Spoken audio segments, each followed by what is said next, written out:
Hey folks, have you ever wondered how to give your armor models that realistic, heavy metal look? Perhaps you have a kit in your stash and you're not sure where to start, or perhaps you're just looking for some inspiration today. Well, I'm here to show you a few steel texturing techniques that you can use with the things you already have at your workbench. And if you don't already have a few of these items, you won't break the bank to get them. Let's go over a few of these techniques so you can help make your future builds look heavy metal. Before we start, here's what you'll need. Styrene cement, or to me as airbrush cleaner, and pro tip, they are the same thing, so save yourself some money and buy the airbrush cleaner to refill your bottle. You'll also need a stiff brush, an old brush, an art sponge, and if you have styrene putty, that's a really nice bonus. The styrene putty is optional, but it is a really nice bonus if you do already have it at your workbench. And if not, you can pick this stuff up for anywhere from $5 to $9. For our demonstration today, I'll be using some leftover Tiger rear plates from the Tiger 1 I built earlier this year. The first technique is to create a rolled steel texture with just styrene cement and an old brush. You can do this trick without any putty, as I mentioned. Start by taking an old brush and apply some of your cement to your part. It's best to do this in small areas because the cement will evaporate quickly. You want to stipple the surface continuously throughout the area you just applied cement to. If the cement dries up, that's okay. Just add some more, but don't flood the surface or you'll make a mess. It can take 2 to 3 passes of this method before you see the buildup. It may be difficult to see at first, but as you build up the effect, it'll become clear.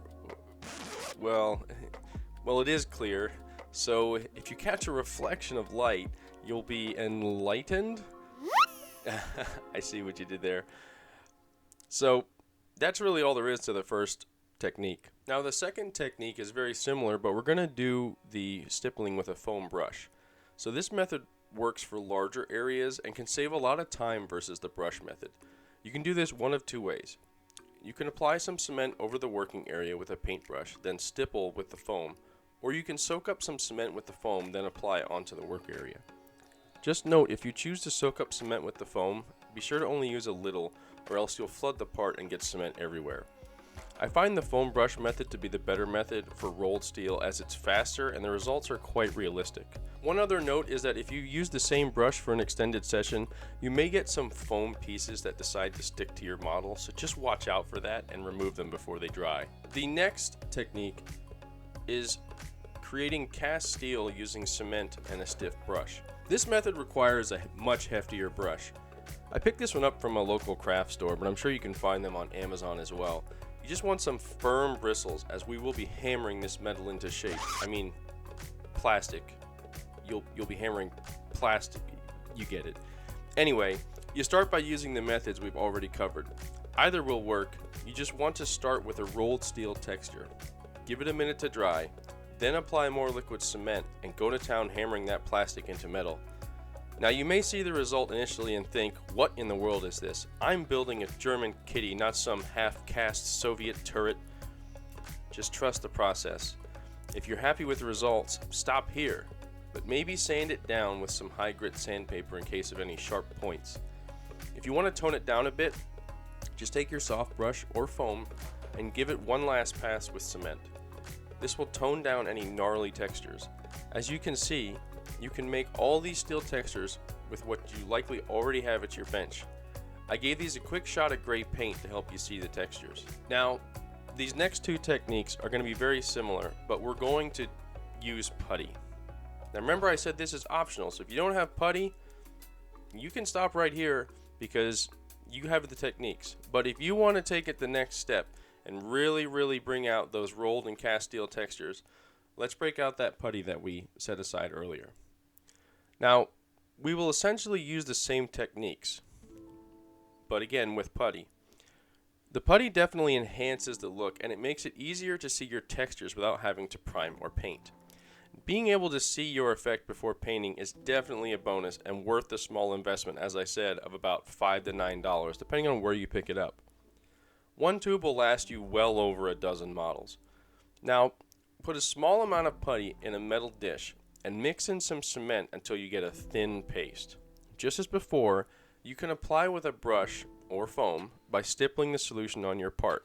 Repeat the process until you achieve the desired result. For the cast steel, we're going to use the putty again this time, but we're going to start with a rolled steel look just as before. So we're going to take our brush or our foam, and we're going to create that rolled steel texture to start. And what this does is it gives us a basis to start casting our metal. No, plastic. You know what I'm talking about. Then we're going to use our stiff brush again and apply a thin coat of putty solution and hammer that plastic. You'll see that awfully rough texture again. If you want that look, then you can stop there. Let it dry, gently sand it with some high grit sandpaper. But if you want to tone it down from seriously Soviet to proper Panzer casting, use your foam or brush to apply a thin layer of putty over that cast texture and stipple it until you're happy with the results. Again, you can also sand those results down to tone it down as well. But remember, use a high grit sandpaper so you don't just scratch up the surface. I've used these techniques on my past models such as the T-34-85 and the Sherman I made earlier this year.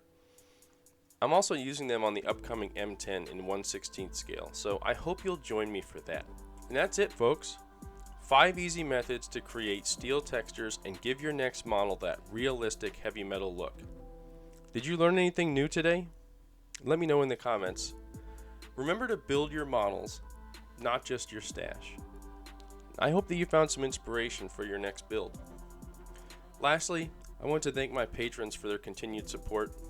If you're interested in additional content such as the HD photos in the background and 1 week early ad-free videos, consider checking out my Patreon, where you can essentially get your very own digital magazine subscription from my workbench, along with some pretty sweet perks. Check it out. Until next time, cheers.